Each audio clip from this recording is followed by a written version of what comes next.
안녕하십니까, 이공찬입니다. 오늘은 우리가 무슨 이야기를 할 거냐면, 인생 살면서 야, 너 봉변 당했지 않냐? 봉변. 그 봉변의 의미에 대해서 좀 철학적으로 풀어드리도록 하겠습니다. 우리가 이제 봉변 당했다 그러면 이제 안 좋은 개념으로 많이들 하잖아요. 그런데 이제 그러면 봉변의 의미를 알기 위해서는 그 반대 개념, 바로 뭘까요? 예, 능변입니다. 자, 그러면 어떤 경우가 능변인지 한번 보도록 할게요. 우리가 인생을 살아가는 데 있어서 앞으로 어떻게 살아가야 되는지 그거에 대해서 느낌이 오는 사람들이 있다고요. 그런 사람들은 어떤 사람일까요? 예, 욕심이 없는 사람입니다. 욕심이 없는 사람은 공자가 나이 50에 지천명이라 그래요. 그래서 하늘의 명이 뭔지를 알았다 그러거든요. 그러면 하늘의 느낌대로 사는 거, 자연의 순리대로 사는 거, 그것이 능변이죠. 그러면 그런 느낌이 있는 사람은 어떤 사람이냐? 앞으로 어떻게 살아가는지가 이렇게 보이는 사람이에요. 그래서 우리가 이제 한 비유를 통해서 이제 우리네 인생을 이렇게 살다 보면 꾸불꾸불한 길을 가는 거랑 똑같다는 거죠. 이 꾸불꾸불하다는 건 한쪽은 기뻤다가 또 한쪽은 슬펐다가 또 한쪽은 우울했다가 한쪽은 또 막 이런 식으로 인생이 흘러가죠. 그러면 예를 들어 그런 꾸불꾸불한 길을 가는데 이제 버스가 간다고 한번 예를 들어 볼게요. 버스가 그 꾸불꾸불한 길을 가는데 제일 잘 가는 사람은 누굴까요? 멀미 안 하고 잘 가는 사람. 예, 바로 버스 운전사겠죠. 버스 운전사는 어떻게 그 꾸불꾸불한 길에 멀미를 안 하고 잘 갈까요? 네, 길이 보입니다. 길이. 그래서 그 보이는 길에 따라 이렇게 잘 가게 돼요. 그럼 이제 거기서 또 멀미를 안 하는 사람이 있다고요. 누가 멀미를 안 할까요? 잠을 자고 있는 사람입니다. 이렇게 잠을 자는 사람은 버스와 한 몸이 되기 때문에 이렇게 꾸불꾸불한 길을 그냥 몸을 맡기면서 가요. 그러면 이제 거기서 이제 멀미를 하는 사람이 있다고요. 누굴까요? 그렇죠. 깨어있는 사람입니다. 딱 잠을 안 자고 깨어있는 사람이에요. 근데 그 사람은 왜 멀미를 하냐? 우리네 인생을 살다 보면 이 관성의 법칙이 있거든요.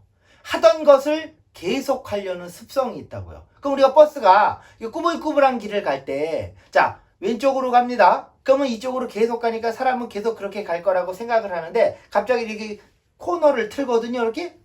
그러면 그때 계속 그렇게 가야 된다라고 생각하는 사람은 간다는 생각을 못하니까 갑자기 팍 쏠리는 거예요. 그런 걸 계속 하다 보면 이제 뭐야? 멀미가 나죠. 그럼 그 멀미 나는 게 뭐냐? 봉변당한 겁니다. 그러면 우리가 인생을 살면서 봉변을 당하는 사람이 누굴까 보면 길이 보이지 않거나 잠을 자지 않거나 요런 사람이겠죠. 욕심을 부릴 때 봉변을 당한다는 거예요. 그래서 그 봉변을 이제 장자는 뭐라고 얘기했냐면 둔천지형이라 그래요. 하늘을 벗어났을 때 받는 형벌이다. 그래서 둔천지형이에요. 이게 봉변입니다. 봉변. 그럼 이제 능변은 뭐라고? 예, 하늘의 뜻에 따라 본심대로 살아갈 때 그 능변이죠. 우리가 이게 잘 보시면 그러면 내가 앞으로 내가 봉변 안 당하고 살려면 어떻게 살면 될까요? 예, 욕심 없이 살면 돼요. 그러면 아까 얘기했듯이 그 버스 기사에 해당하는 사람이 누굴까요? 바로 우리가 알고 있는 성인들인 겁니다. 성인들은 인생의 길에 느낌이 오는 거예요. 그래서 그 느낌에 따라 이렇게 가는 거죠. 그러면 거기서 잠을 이제 이렇게 자는 사람, 요런 사람은 이제 멀미를 안 하는데 인생을 살면서 이렇게 잠을 자다가 이렇게 차를 타다가 갑자기 이렇게 깨는 경우가 있어요. 그럼 그걸 깼을 때 우리는 잠을 계속 자야 됩니까? 아니면은 깨라고 이야기를 해야 됩니까? 뭐 인생의 버스를 탔다고 치면. 그쵸? 그때 가만히 내버려 두면 이렇게 잠을 잤다가 깼다가 잠이 들겠죠. 그러면 가만히 내버려 두는 게 뭘까요? 욕심을 부리지 않는 거죠. 그런 마음 자체를 안 하는 거. 이것이 우리가 봉변을 안 당하는 거예요.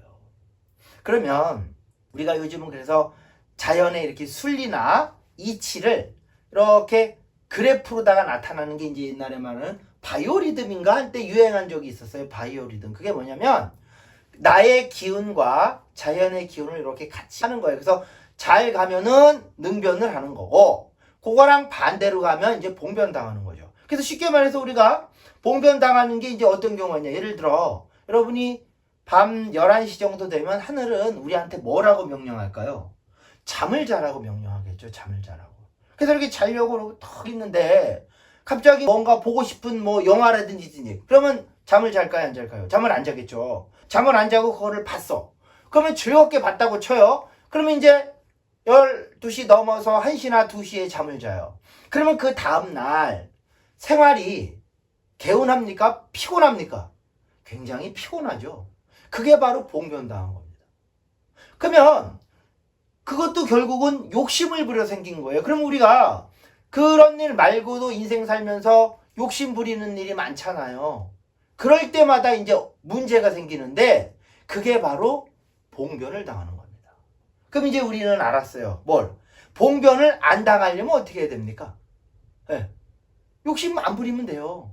오늘날 자본주의 사회를 살아가면서 욕심을 안 부리기는 굉장히 어렵거든요. 왜? 눈을 딱 뜨고 보면 도처에 욕심 부릴 일이 많아요. 그럼 이제 그럴 때 어떻게 욕심을 안 부릴까? 자, 그래서 이제 그 욕심을 안 부리고 마음이 본심을 잡을 수 있는 그런 방법이 이제 두 가지가 있습니다. 첫 번째는 뭐냐면 하나의 생각을 계속 집중하는 거예요. 한 가지 생각만 집중하는 겁니다.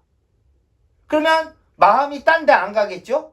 그래서 불교에서 말하는 그 화두 같은 거 있잖아요. 그게 바로 하나 질문을 던져주고 그런 생각만 끝까지 집중하는 방법. 우리는 지경이라 그래요. 잡을 지, 공경할 경. 그래서 공경심, 하나의 공경된 마음을 잡는다. 그래서 지경이라는 게 있고, 또 하나는 뭐냐면 딴 생각이 막 들려고 할 때 그 생각을 갖다가 내려놓는 거죠.